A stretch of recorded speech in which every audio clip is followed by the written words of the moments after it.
From WBEZ Chicago, this is American Life. I'm Ira Glass. So this is going to be one of those shows where I'm just going to say a few things here and then get out of the way. It's based on a single, kind of a remarkable recording of a thing that happens all over the country, but you never really get to hear it. It's a parole hearing in Illinois.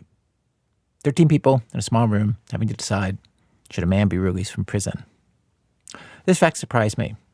Parole hearings, the system where somebody with a long sentence comes before somebody and gets a chance to get out, that's been abolished in about a third of all the states. Most other states have limited it in various ways. The reasons for that? People in prison and their advocates said it was really subjective, racially biased, unfair. There was no way to appeal the decisions. He said too few people were being set free. Conservatives, meanwhile, found it too lenient. They said too many people were being set free. So very few people get out of prison thanks to a parole board hearing, determining if it's time for their incarceration to end. Though right now, there is a lot of talk about expanding the use of parole boards, making more people eligible. We first broadcast today's show a year ago, and at the time, there was a bill in the New York State Assembly, 2 competing bills in Illinois, and these kinds of bills are in other states too. Reporter Ben Austen got interested in the question at the heart of all this. What is actually happening in those parole board hearings? How do they make these monumental decisions? What sways them? What doesn't? These boards are trying to adjudicate these very squishy, nearly impossible questions, like when is a person rehabilitated? How can you tell? When should a long prison sentence end? This next question is almost too grand to say out loud, but it is in there too. What is justice? All this plays out in this weird backwater of the judicial system. It doesn't get a lot of scrutiny. Can you remember the last time you saw a news story, any news story, about a parole board hearing? And for all the TV dramas about, I have to say, almost every aspect of the criminal justice system in all of its parts, there is none set in a parole board.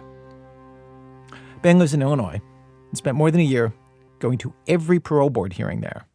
They happen once a month, each one looking at 5 or 10 cases. And he put together what you're about to hear.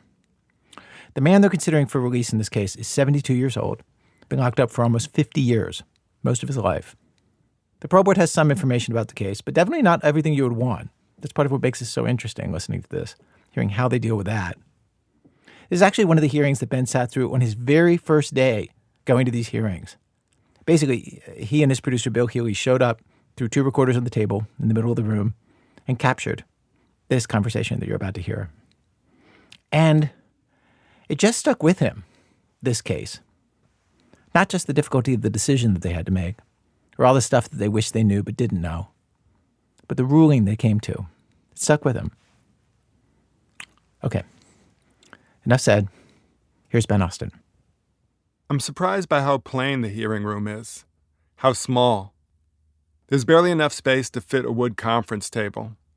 And squeezed around it, 13 board members. They're sitting elbow to elbow. These are people who spend a lot of time together. They're from different parts of the state, and in between the cases, they debate things like who has worse traffic, worse snow. You guys don't get it like we get it in Peoria. I know, we're still about 50 miles south. So yeah, you don't get it. They tease each other about being long-winded. Keep it short, Fernanda, remember. Oh, look at you tell me to keep it short. Oh, okay. Who said that? They hunch over laptops and coffee cups and fat accordion files filled with case documents that go back way into the previous century. There's a former public school principal and a high school guidance counselor, former prosecutors, and 3 retired cops. By law, the parole board includes both Democrats and Republicans. They're appointed by the governor, approved by the state senate. And it's a full-time job in Illinois. They're currently paid about $100,000 a year. Okay, the next case is Mr. Henry Dee. Ms. Martinez is recognized. The hearing starts. Yes. The chairman acknowledges Virginia Martinez, one of the board members. She's seated near the head of the table. And she begins to talk about the person they're considering for release. This is a case of Henry Dee, number C01657. Mr. Dee is currently 72 years of age, having been born on August 24th, 1946. I interviewed him at Stateville Correctional Center. If you look around the small conference room, one person you won't see is Henry Dee, the guy up for parole. He's still in a prison more than 100 miles away. The way these hearings work: one board member travels to the prison and interviews the parole applicant. The pairings are chosen at random. It was Martinez's turn.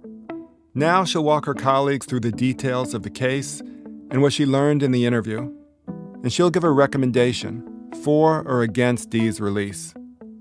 The other board members don't have to follow it. Often they don't. They'll debate, and after that, they'll vote. The whole thing takes less than an hour, and for some cases, way less.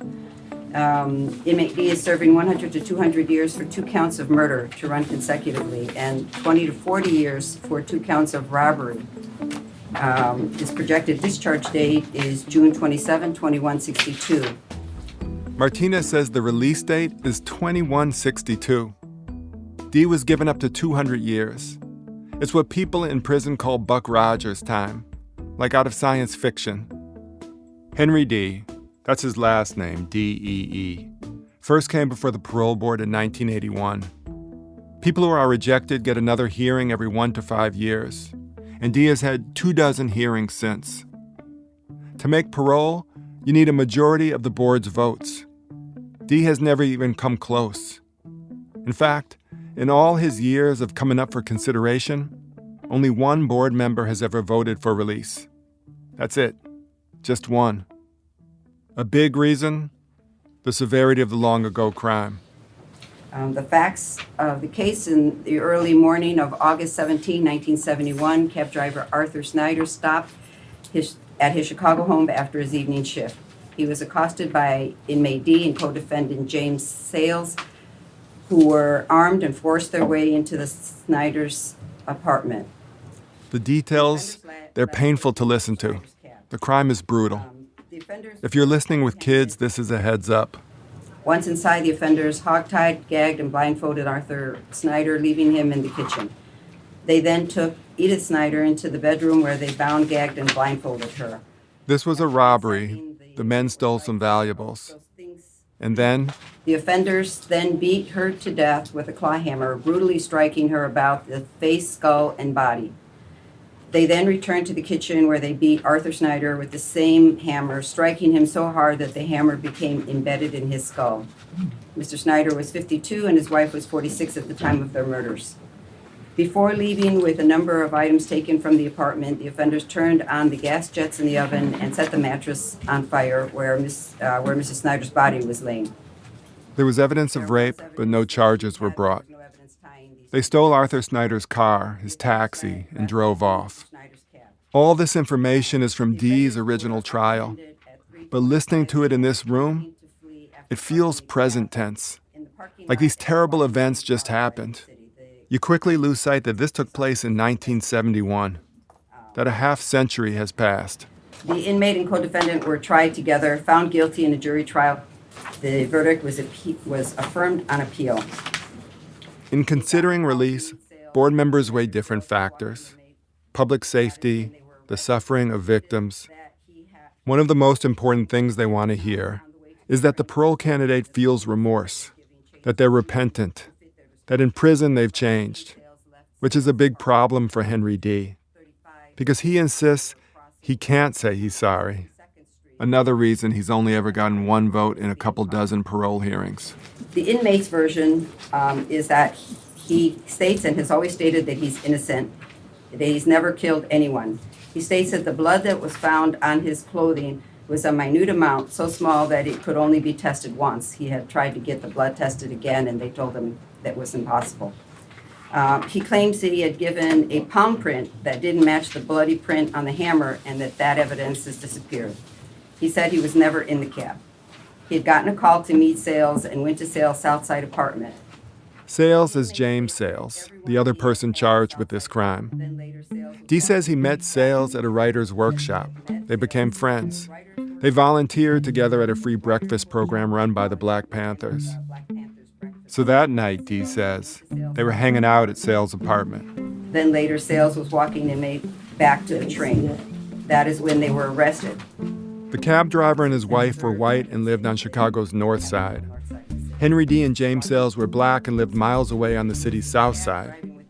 The taxi was found later on the south side, but Dee says he and his friend had nothing to do with it. the police arrested the wrong guys, framed them. He's been saying the same thing for 48 years.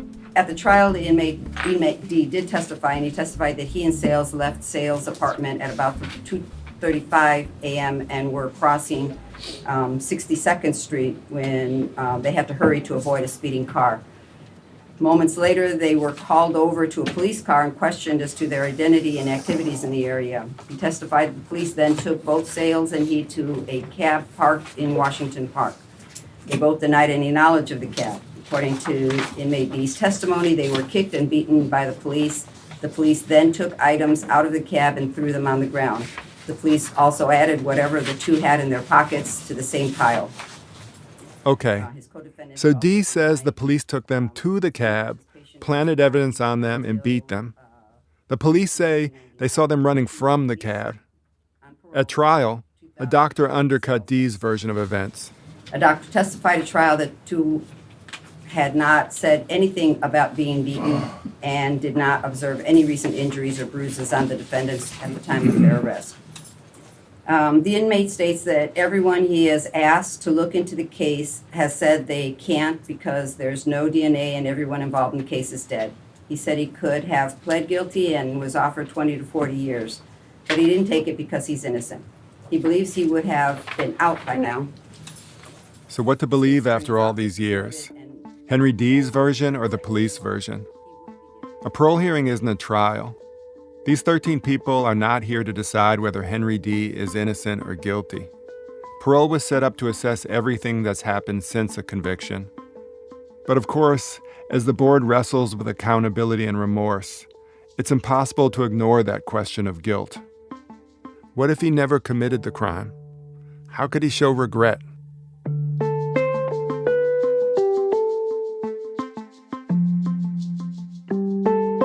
Another thing the board is supposed to consider: the person's behavior in prison. How has he conducted himself there for the past half-century? Has he used the time productively? Short answer: yes, he has. That's where Virginia Martinez goes next. Henry Dee has basically been what they call a model prisoner, with two rather spectacular exceptions. These floored me when I heard them. First one. In 1979, inmate Dee escaped from custody of the Department of Corrections while at the U of I hospital for kidney tests. That's right. He escaped from prison. This was early in his incarceration. He was able to do so by using what looked like a homemade weapon. He stated that he handcuffed the two officers and left the keys and their weapons in the trash can so that when someone went in, they could uncuff them. He was apprehended the next day at a motel with his girlfriend. It's a crazy story. He made a fake gun, like a stage prop, and when he locked up the officers, he was polite. He didn't take their guns. He left them along with the keys somewhere easy to find. He wasn't even charged with a crime, though they did punish him by moving him out of the general prison population for a year. It's hard to gauge how this will play with the parole board, especially since a year later, Henry Dee tried again. Another attempted escape. He trying to walk away from MCC, the Metropolitan Correction Center, while he was downtown in federal court on a civil rights case that he and others had filed, which he said he won. So he tried to walk away and federal marshals caught him and charged him. So he's got a 3-year sentence on that. So he won and lost? Yes. Okay. Yes. A board member makes a joke that Dee won and lost. The man's name is Pete Fisher. He's white, bald, a former police chief from central Illinois. During his time on the board, he's voted against parole like 200 times, and for release in only a couple of cases. He tells me later when I interview him that what always matters most to him is the severity of the crime, no matter how much time has passed or how much someone has accomplished in prison. Virginia Martinez goes on to describe Henry Dee's accomplishments. After those escape attempts in 1979 and 1980, she sees someone doing about as well in prison as anyone could hope. In the past 30 years, inmates' overall adjustment has been very positive. He has received only 4 tickets. Tickets are disciplinary infractions. And having just 4 of them over all that time is extraordinary. He's currently assigned to dietary department and has previously worked in correctional industries, receiving certifications for working with sheet metal, which is where I think he made this, what looked like a gun. He makes file cabinets and other metal furniture. He has also worked in the canning plant. He has never posed a threat to others, except for the use of what looked like this weapon to escape. In 1983, his attitude was described as energetic, friendly, and cooperative. In 1984, inmates' institutional adjustment was described as remarkable. Since 1998, the words model prisoner have been used. Because Henry Dee isn't there, he's like a distant character in all the stories swirling about. He's turned into less a person than some abstraction of crime and punishment. But Martinez now gets to say what it was like to sit with him, in the present, to talk with him, to get a sense of who he is today, at age 72. He's got a lot of health issues.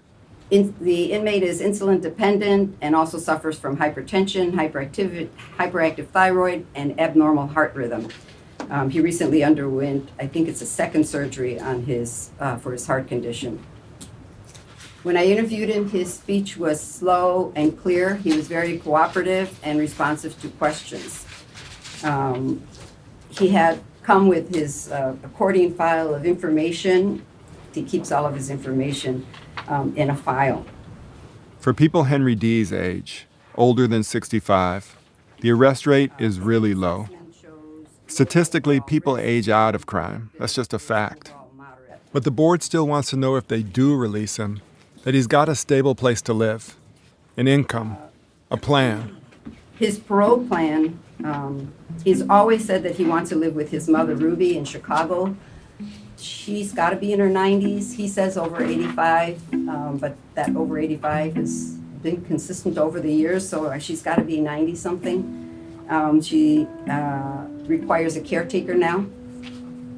He has been saving money for his and her needs and currently has over $11,000. He believes that he can get work in either food service or sheet metal based on his experience and certifications.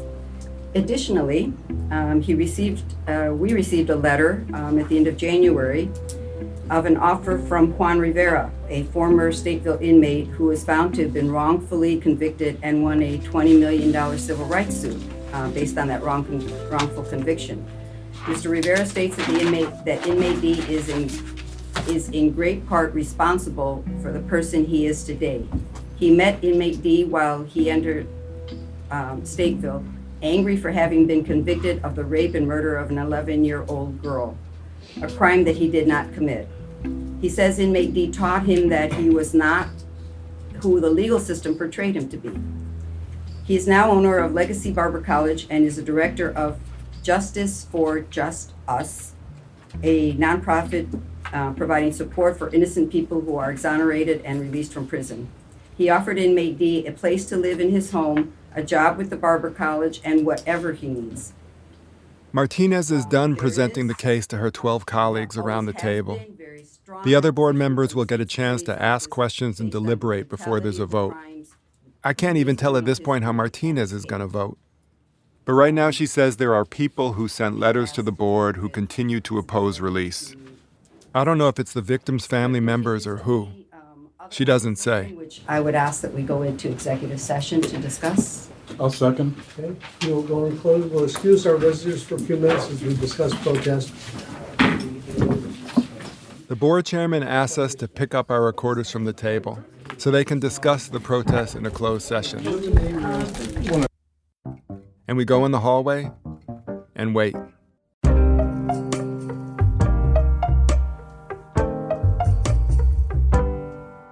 Ben Austen. Coming up, the members of the parole board puzzle through everything you just heard, all the pros and cons of whether Henry Dee should go free, and they cast their votes. Stay with us.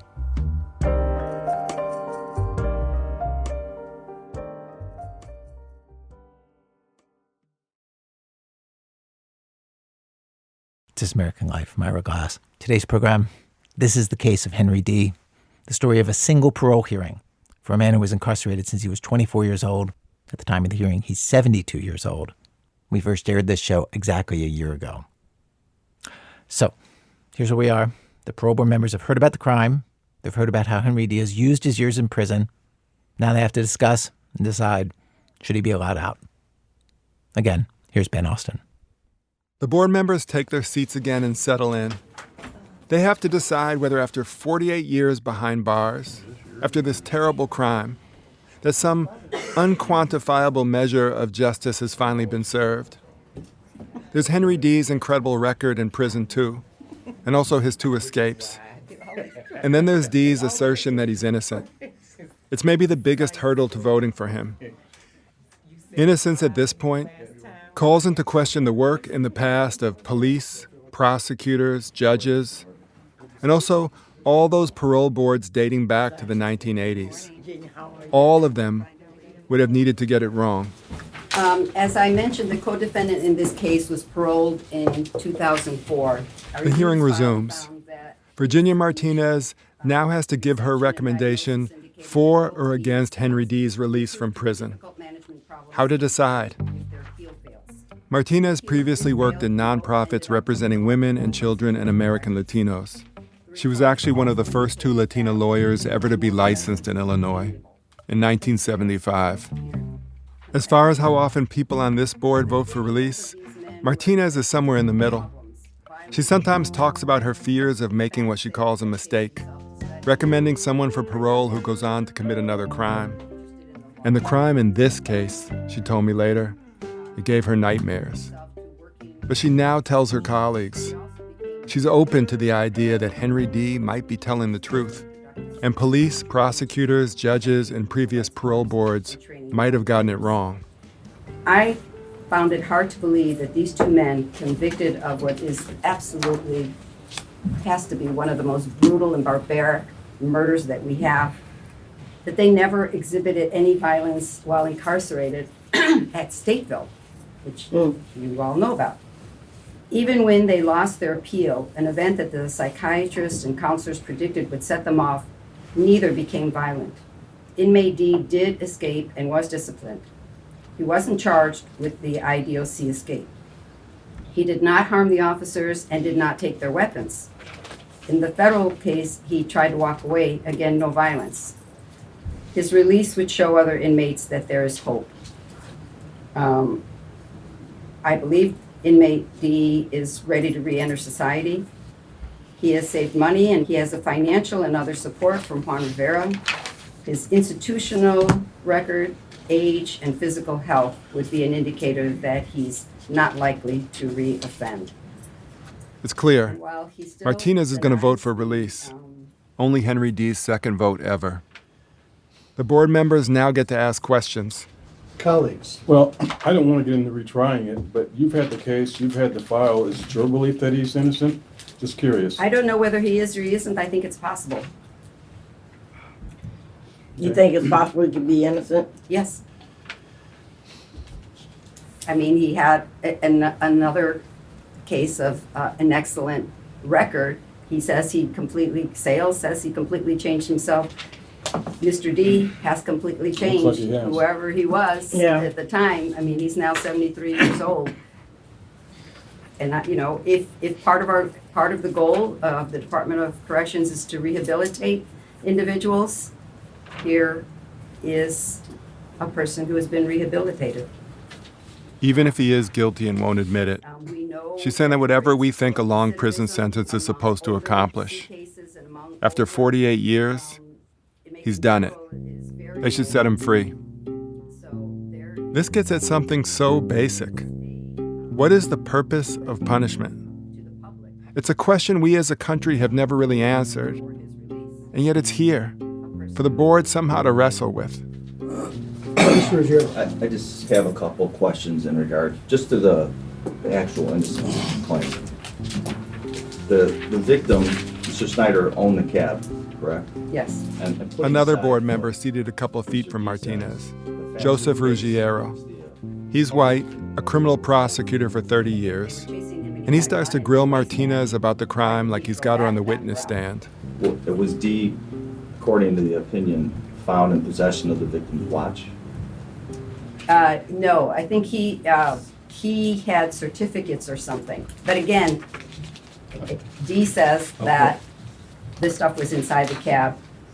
And wasn't Dee found in possession of an 1893 Buffalo Head nickel that belonged to the victim? There were some things that they found on him and some things that they found on sales. That's what they said. And his criminal history, twice earlier that year, 2 separate occasions, he Yes. was charged with stealing a car, correct? This would have been the third time he was in a stolen car. Ruggiero seems like a clear no vote. Federal detainer, but he told me that Next that's- board member with it's questions, not in the Bible. Donald Shelton, a police officer from downstate, the only black Republican on the board. And he also wants to revisit the police account of this arrest, which dates back to when Richard Nixon was president. In my mind, there's a small vacuum in my understanding how they came to be arrested. The police saw this vehicle driving dark. The car pulled over and these guys got out of the car. Is that right? Yes. Were they arrested in the vicinity of the car? Had they crossed the park? Were they on the other side of town? I don't understand He said how they I connected don't them know to the the south car. side well enough to know where the parking lot to the swimming pool of, I think that's where it was. It was near the swimming pool of Washington Park where they parked and then ran. So that's on Cottage Grove. Go ahead. That's what I'm just trying to figure out, where they got stopped in relation to the car, because that's kind of It was near Compared to where courtrooms, where the cab parole was hearings stopped. can feel like there are no rules. But 'cause This was one of the reasons many states abolished it. Suddenly here they are, debating the layout of Washington Park, something they could just look up on their phones. It's unclear what any of this is getting them. The trial wrapped 2 generations ago.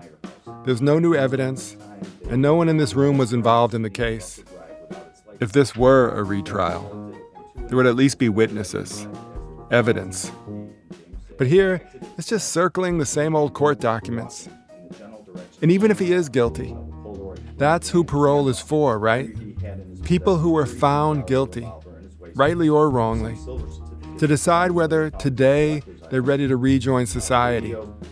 But like in so many hearings I've seen, You've answered my the question. board members again travel back in time to the original conviction. Let's just So- keep it this time. They were convicted. I get They were that. convicted. That's why we're So sitting I'm here. not arguing about, he says he was innocent Ms. of it. Martinez, is the, you mentioned he claims he's innocent. Okay, has that remained consistent over the Yes. years? Yes, Okay. absolutely, yes. And he's had never appeals said and he's had anything. other things and that's all exhausted. Okay. Was there any, with your interview of him, was there any remorse on his part? Or I guess it's hard to have remorse if you're thinking. Exactly. Right. He just said, Right. I have never killed anybody. I didn't do this. I have never killed anybody. Next, visitors are allowed to speak, in support of parole or against it. Sometimes it's relatives of the victims. Their testimony is almost always crushing. I remember one guy, his father had been killed when he was a child.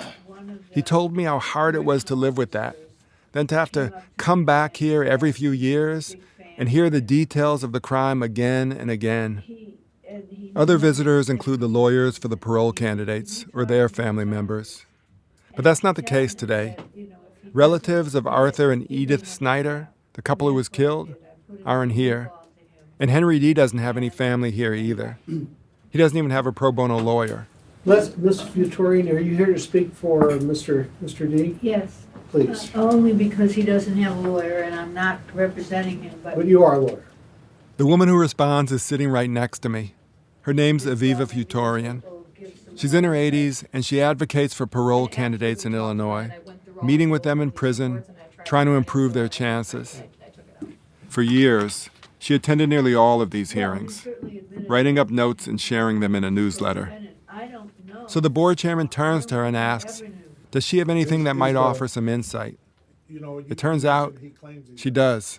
A while ago, I was at Stateville, and one of the correctional officers came up to me and said he was a big fan of Henry Dee's, and he knew Henry was claiming he was innocent, and he said, could you talk to him about this and tell him that, if he doesn't admit it, he may never get out. And that's what I did. I put in a legal call to him, and I told him who I was, and I told him that I thought that there was a good chance he would not get out if he didn't acknowledge his guilt. And he said, I understand that, I know that, and if it means I have to stay in for the rest of my life, I can't admit to something I didn't do.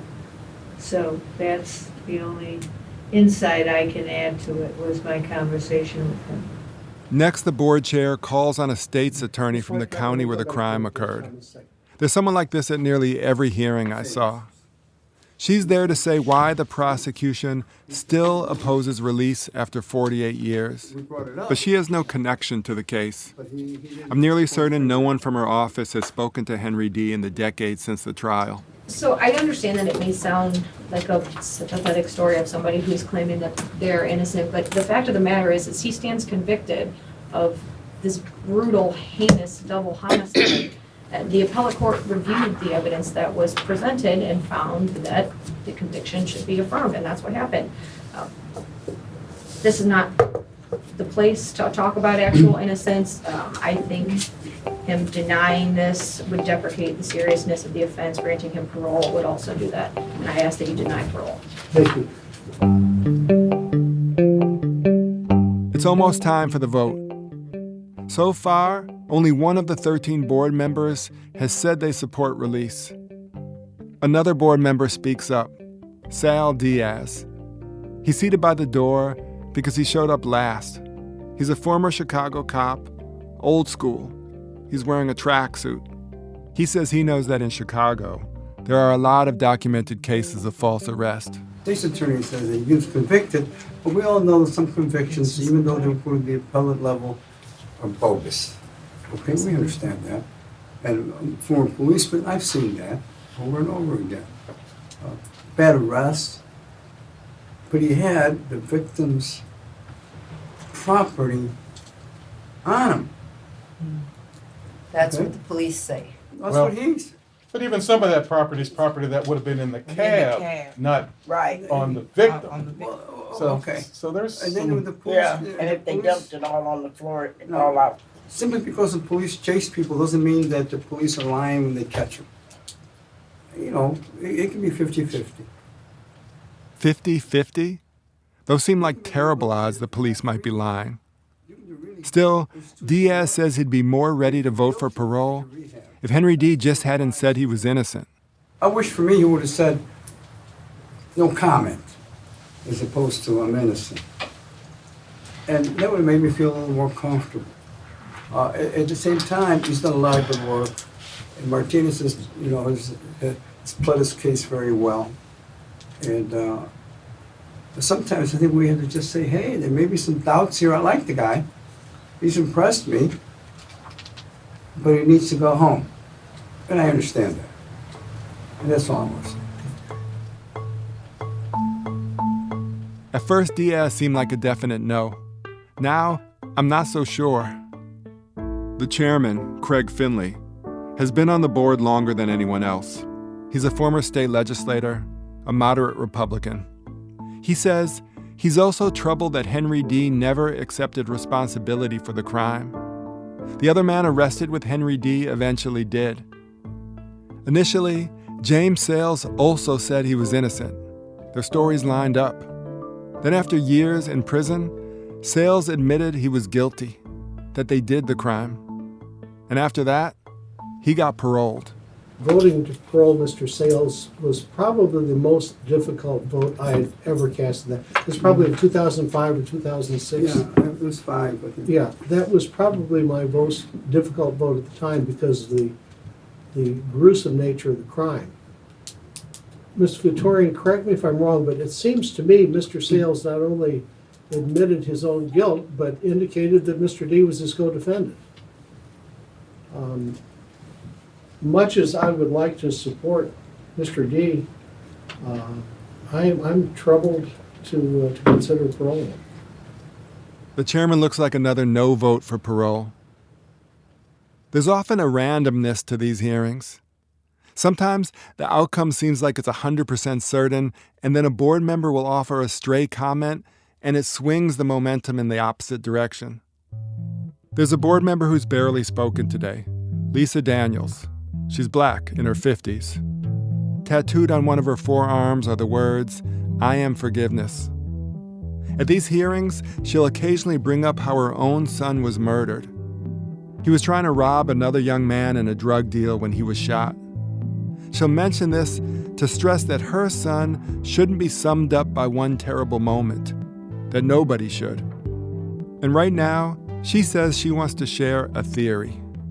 Can I ask something or offer something for consideration? Ms. Victorian mentioned earlier that Mr. Dee was told that if he did not acknowledge committing the crime, that he would never be paroled. Maybe we want to take into consideration that Mr. Sales took that advice, that Mr. Sales was given that same advice and that he took it. Yeah. That's exactly what I was going to say. That's a reasonable assumption to make. It's like something in the room shifts. Yeah. I see a few heads nodding. Okay. People are agreeing. We don't know. We'll never know. I mean, we don't know and we'll never know, but I Right. would like to offer it as a consideration. I asked him that. Sales. We said, no. He said, no one's, we brought it up, but he didn't point a finger at that.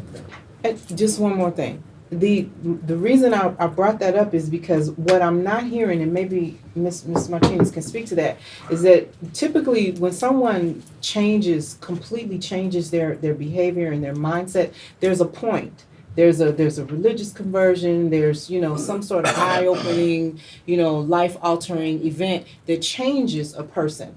And I'm not hearing that took place for either one of these gentlemen throughout their period of incarceration. And so my mind is wondering how is it that these two men could have committed such a violent, heinous crime, but then moved on to live a life of peace and without or peaceful, such a peaceful existence without some point of term. That's my question too. How could these two individuals who at Stateville have such an incredible record, and not only for themselves, but for Dee to be a mediator, which the counselors tell us too. They mediate fights between inmates as well as between the staff and the inmates. How could somebody who did, these were horrible murders. Yeah. I mean, the pictures are there, they're horrible. But how could that, and especially when even the psychiatrist said, oh yeah, but as soon as, if they don't win their appeal, they're gonna go off. No, they lost their appeal, and they didn't. They didn't, they didn't go crazy, they didn't cause any problems in the institution. There really isn't a way to prove any of this. That someone who commits a terrible act of violence couldn't go on and live a life of peace, other than a feeling. Has he had prior counsel? Not for us, I don't think. He had the same counsel with Sales for the appeal, but I don't think, after that, I don't think he's had an attorney to I don't think he's ever been represented before. But he's been eligible for parole previously for a very long time. 1981, he came before us for the first time. In all that time, he's gotten one vote. The And there motion- was, yes, ma'am. and there was actually also statement in one of those decisions about, he needed a little more time. I don't have it now, but I think it was 83, it might have been later. The board said he needed a little more time. He's had it. He's had 46 years. I don't believe that, I believe that he's being rehabilitated, and I believe that he presents an acceptable risk, and so I move that we parole him. Did you Oh, say, first, is there a second to the motion? Second. Ms. Harris, Ms. Perkins. did you say he just had 4 tickets in 30 years. 4 tickets in 30 years. At Stateville. At Stateville. I keep thinking about that. Easy place to environment. get tickets. Yes. Yeah. And then, after this discussion that zigged and zagged, suddenly the conversation's over. It's finally time. The board members will cast their votes. Henry Dee needs 8 yeses to get parole, a majority of the 14-member board. This is even harder today because one of the board members is absent. He still needs 8 votes, though. Those are the rules. All right, any further discussion? Hearing none, the motion is to grant, and a yes vote is to grant parole to Mr. Henry Dee. Please take the roll. Ms. Martinez? Yes. Mr. Norton? No. Ms. Perkins? Yes. Mr. Ruggiero? No. Mr. Shelton? Yes. Mr. Tupy? No. Ms. Wilson? Yes. Ms. Daniels? Yes. Mr. Diaz? Well, I think he's dirty, but I'm gonna vote for him. Sal Diaz, the Chicago cop, certainly not soft on crime, says he's dirty. He still thinks Henry Dee is guilty. But he shrugs. He'll vote for him anyway. Mr. Dunn? Is that a yes? Ms. Harris? Yes. You can hear a gasp from someone in the room because that was the 8th vote. Chairman Finley? I'll go with Sal, yes. Dirty as a day's long. Thank you. But Did he make it? please read the result. He did receive 8 votes, is that correct? 9. 9 votes. We will, the board order, parole be granted, do we need 90 days, Samantha? Yes. 90 days from today. After 48 years of incarceration, Henry Dee was going free. The whole thing took less than an hour.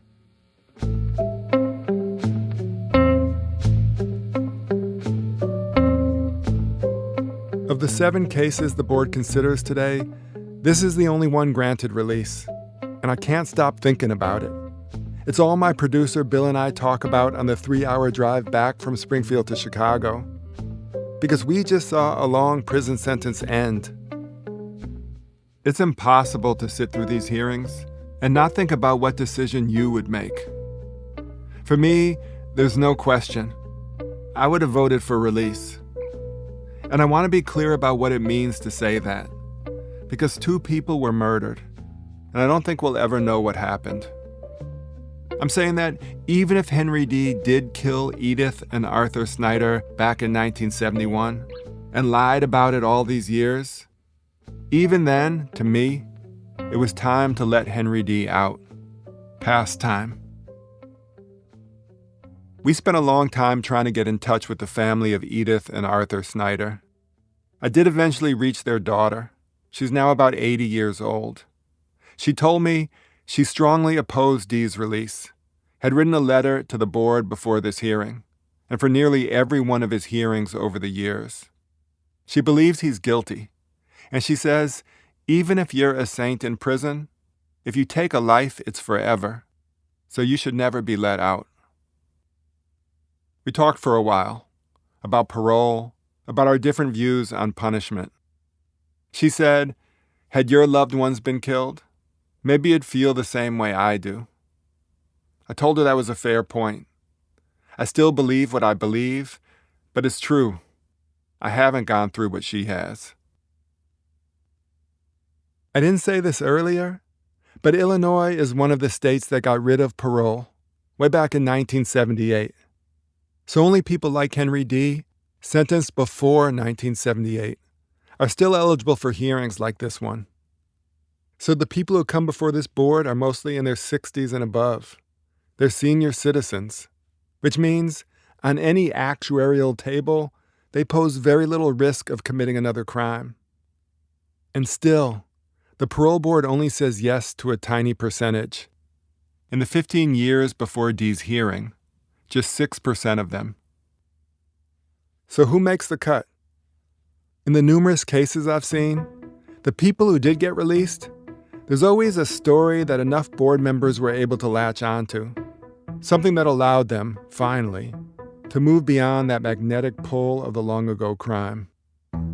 In Henry Dee's case, it was the unbridgeable distance between the brutality of the murders and the peacefulness of his life in prison. Another guy I saw get paroled. He had a surgery that left him bleeding in his cell for years. The horror of his medical care in prison made his offense seem to the board almost beside the point. And then this other time, a man not only escaped, but lived under an alias in a different state for years. He was a beloved member of that community before he was apprehended again. The board, to my shock, saw that time when he was at large like a test case for the positive life he'd live if they gave him another chance. I've thought a lot about whether Illinois and the rest of the country should bring back parole, whether it makes sense to get more people in front of boards again. Parole decisions can be racially biased, completely focused on the original crime, and just random. But even knowing all this, I think we need more systems of second chances. The United States locks up more people than any other country, about 1 in 6 of all the incarcerated people in the world. There are hundreds of thousands of people in prisons like Henry Dee. They've spent decades behind bars. Many will die there. They deserve another look.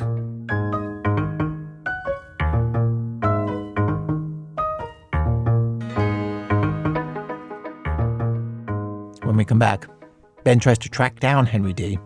That's in a minute. Chicago Public Radio, when our program continues. This American Life. I'm Ira Glass. Ben Austen picks up the story again. Even after sitting through Henry Dee's parole hearing, I didn't really know him. I hadn't even seen or heard him. So I tried to find out more. Here's what I learned. After Henry Dee makes parole, people at the prison celebrate, even the staff. And the day he walks out the front gate, he's getting hugs and congratulations from everyone. His mother's still alive, in her 90s. She's not walking. She can't meet him there. But Henry is ecstatic to see her. He gets outside, his first free air in 48 years, and there are federal officers waiting for him. They handcuff him, put him in a car. Henry has no idea what's going on. He eventually learns it's for one of the attempted escapes all those decades ago. He's been granted parole by the state, but the feds are tacking on 2 more years. He's driven to a federal prison in Pennsylvania. His mom dies during that time. 27 months later, the feds put him on a plane to Chicago. He's never flown before, has no idea how to board, where to sit. The flight attendants learn his story and move him to first class. He has to turn down the free drinks because he doesn't want to violate his parole. From O'Hare, he gets on a train. He's got directions written out on paper. He doesn't have a cell phone. He makes it to a Salvation Army on the city's west side. That's where he sleeps. He later moves to a homeless shelter. The friend from inside who won the wrongful conviction suit, who promised Henry a job and a home, it doesn't pan out. So Henry's trying to figure out his new surroundings, his new life, but he has medical issues. Eventually, he's admitted to the hospital. He has diabetes, fluid on his lungs, and after a few days there, he's dead. Henry Dee was incarcerated for 50 years. He lives free after his release for less than 12 months.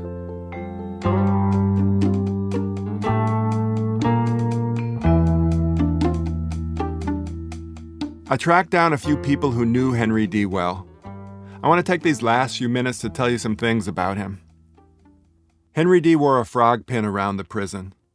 He'd leave the cell house, walk onto the yard, and dozens of stray cats would appear. He'd feed them. He was a large man, hands like catcher's mitts. When young guys asked him who his gang chief was, he'd tell them his mom. Because of his diabetes, he could get jittery or pass out on the toilet in his cell, and his friends were always on watch for him. For 9 years, the person who lived with him in a 6-by-8-foot cell was a guy named Jacob Rivera. Henry, he was funny, man. Henry, I would sit in the cell on lockdowns and write these letters, and not having a very good educational background, you know, whoever I was writing to, I tried to make it seem like I was educated. So, and I would try to use these big words. And I told Henry, hey, Henry, what can I use? What word can I use for blah, blah, blah, blah, blah? And he's like, what are you trying to say? And then I would tell him what I was trying to say, and he'll say, well, just say that. And I'm like, oh yeah. And he was, he had a way. Jacob called him Grandpa. A chaplain at the prison told me she called him Father Abraham because she saw him as a man of wisdom and love. Those times he came up for parole, the entire prison felt hope. Here's another man who was locked up with him, Andre Ruddock. All of the guards, all of the officers, all the way up to the warden, everybody would get engaged. Like everybody knew Henry Dee goes to the board. He's going to the board. They might let him out finally. This might be his year. When Henry Dee finally got released, Andre was already out. And when he learned that Henry was sleeping in a homeless shelter, he was furious. So Andre raced over to the shelter, called some people, and they got Henry Dee an apartment. They recorded a video of him seeing it for the first time. Here he is, Henry Dee. That's your living room, right? Yeah, that's my This is living your little room. kitchen area. Ooh, Lord. You got a brand new bathroom. A brand new bathroom. Brand Look new. at it. Well, this is wonderful. This is more room than I done had in the last century. Henry has a full white beard. He's wearing a wool hat and a gray hoodie. And he uses a walker as he enters the remodeled kitchen. There are granite countertops. Everything is bright and freshly painted. Henry is jubilant. They all are. Come look at your bathroom. Man, I see it all from right here. I've been living in a bathroom smaller than this all my life. Ooh, look at that. Hopefully you'll enjoy your stay. I do. I enjoy it all right. You've done a wonderful job. Thank you so much. What's your name?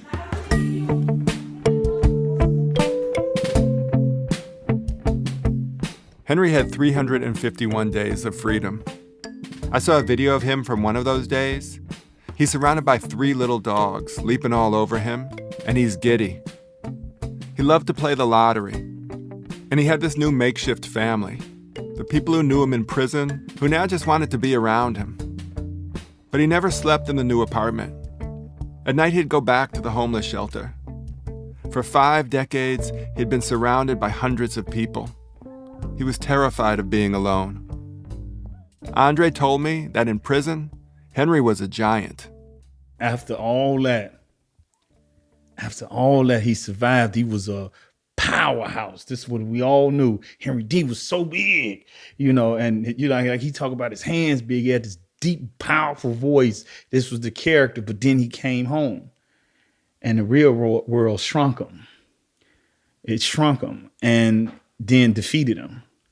And he never got a chance to do anything that he really wanted to do. And one of the things he told me when he was in the hospital that he wanted to go to the observation deck on Willis Tower. The Willis Tower, also known as the Sears Tower, is Chicago's tallest building. I told him that's the first thing I'm gonna do when you get out the hospital. I'm gonna take you up there. But since he died, he obviously couldn't. So I took his picture that you have, that obituary. I took it up to the observation deck and took a picture of it. I was like, yeah, Henry Dee, you made it. We got you up here. So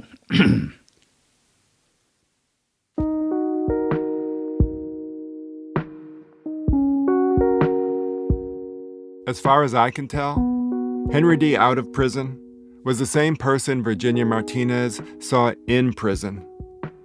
The same person prison officials had been describing to the parole board for decades.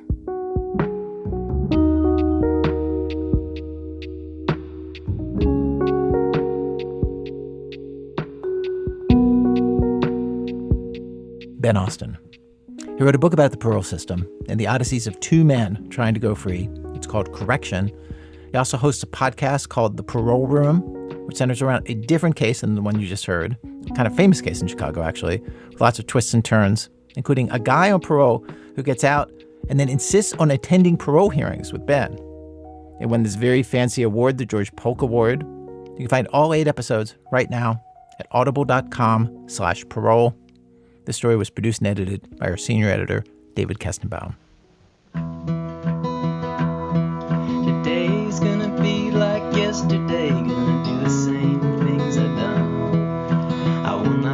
cause an unholy scene, and I will not hurt no one. I will not hurt no one. I might get mean with stubborn John, and I might get short with Sue. I would not raise a hand to them, and I would not lie to you. I would not lie to you. Our program was produced today by Aviva de Kornfeld. The people who put together today's show include Sean Cole, Michael Comite, Henry Larson, Seth Lynn, Catherine Raimondo, Stone Nelson, Nadia Raymond, Ryan Rummery, Alyssa Shipp, and Matt Tierney. Our managing editor, Sarah Abdurrahman. Our executive editors, Emmanuel Berry. Help on today's rerun from Suzanne Gabber. Today's show was fact-checked by Christopher Sotala. He's the person on staff who first heard Ben's podcast and thought we might collaborate on a story with him. Fact-checking help from Hina Shrivastava and Rudy Lee. In the years since his 2019 hearing that you just heard, one of the board members, Sal Diaz, has died. Special thanks today to Ben's producer, Bill Healy, to the Invisible Institute, who funded some of the early reporting that Ben and Bill did on this, to Saya Quevedo and Laurie Wilbert. It has now been a year since we launched This American Life Partners. The whole thing has been a huge success. Tens of thousands of people have signed up. But we need more. Seriously, we need you. When you sign up as a life partner, you'll get ad-free listening, bonus episodes, and an archive of over 250 greatest hits episodes right in your podcast feed. But more than that, when you sign up, you help make it possible for us to keep making our show in the very labor-intensive way that we do it right now. If you've been hearing me talk about this and you've been thinking of maybe signing up, I hope you check it out. Check out the bonus episodes, check out the Greatest Hits archive, cancel at any time. To sign up, go to thisamericanlife.org/lifepartners. This American Life is delivered to public radio stations by PRX, the Public Radio Exchange. Thanks as always to our program's co-founder, Mr. Tori Malatia. You know, he actually screen tested back in the day for the little girl character in E.T., the Drew Barrymore part. But the scene where they open the closet and see E.T. and scream, Tori just could not deliver. They call action. He looks at E.T. and blurts out, I like the guy. He's impressed me, but he needs to go home. I'm Ira Glass. Back next week with more stories of This American Life.